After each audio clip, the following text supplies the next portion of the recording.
हर गांव में कोई ना कोई ऐसा इंसान होता है जो मेहनत से नहीं बल्कि लालच से आगे बढ़ना चाहता है। ये कहानी है एक ऐसे ही चाय वाले की जिसकी चाय मीठी थी लेकिन नीयत कड़वी। रमेश, गांव का मशहूर चाय वाला। चाय सस्ती लेकिन नाप तौल में हमेशा गड़बड़। अरे रमेश, आज चाय कुछ कम लग रही है। अरे भैया, चाय कम नहीं, तुम्हारी प्यास ज्यादा है। हर कप में थोड़ा सा दूध कम, हर ग्राहक से थोड़ा सा ज्यादा पैसा।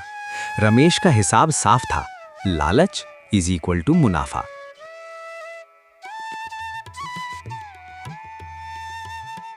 बेटा, आधी चाय मिल जाएगी? पैसे पूरे हों तो पूरी मिलेगी, वरना आगे जाओ। यहीं से कहानी बदलने वाली थी, क्योंकि कुछ गलतियां चुपचाप नहीं जाती।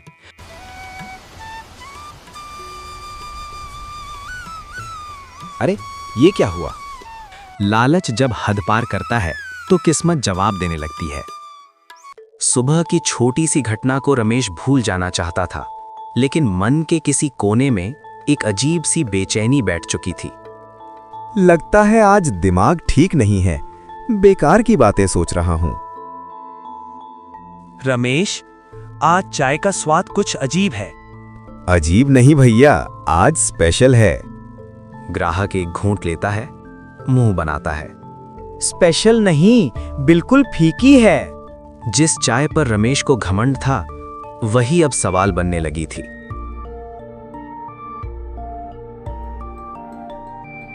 अरे, आज हाथ क्यों कांप रहा है? लगता है चाय वाले की किस्मत खराब चल रही है। ये सिर्फ एक कप नहीं टूटा था, रमेश का आत्मविश्वास भी दरकने लगा था। बेटा, आज पूरी चाय दे देना। रमेश पल भर को रुकता है, फिर वही पुराना लालच।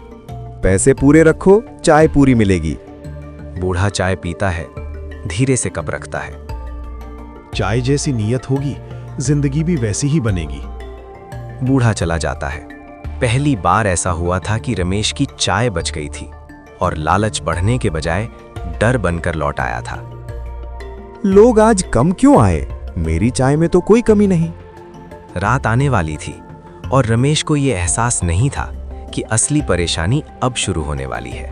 रात अक्सर वही सवाल लेकर आती है जिन्हें इंसान दिन में अनदेखा कर देता है। रमेश खाट पर लेटा है, पर नींद नहीं। आज पूरा दिन अजीब था। वो बूढ़ा, उसकी बात। कौन है? वो इधर उधर देखता है, कोई नहीं। डर हमेशा सामने नहीं होता, कभी कभी वो आवाज बनकर आता है। हर बूंद का हिसाब होता है रमेश। केतली अपने आप उबलने लगती है, चाय जमीन पर फैलती है। नहीं, मैं कुछ गलत नहीं कर रहा। अचानक रमेश चौंक कर उठता है। सपना था, बस सपना। लेकिन तभी वो देखता है केतली का ढक्कन जरा सा हिला हुआ। कुछ सपने नींद में खत्म नहीं होते। रमेश, आज चाय बना रहा है ना? रमेश पल भर सोचता है, फिर दूध की बोतल उठाता है। आज ठीक से बनाऊंगा। डर ने पहली बार रमेश के लालच को रोक दिया था।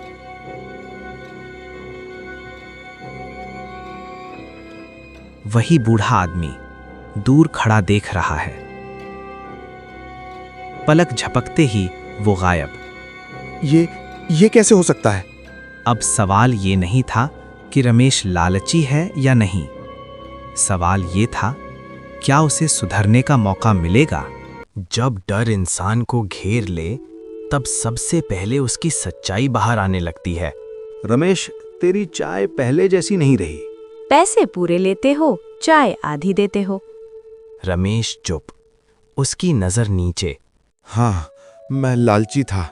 थोड़ा थोड़ा करके सबको धोखा दे रहा था। गांव में सन्नाटा।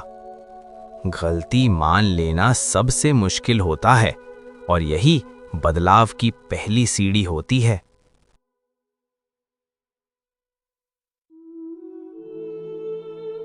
मैं कोई भूत नहीं हूं, ना ही भगवान। मैं इसी गांव का हूं। रोज देखता था कैसे तू हर कप में लालच मिलाता था, डर दिखाया, ताकि तू खुद को देख सके। रमेश की आंखों में आंसू। आज से ना पूरा दाम सही। वो बूढ़े को चाय देता है। अब ये चाय सिर्फ गर्म नहीं, सच्ची है। लालच ने रमेश को अकेला किया था, ईमानदारी ने उसे फिर से गांव से जोड़ा। आज की चाय बढ़िया है।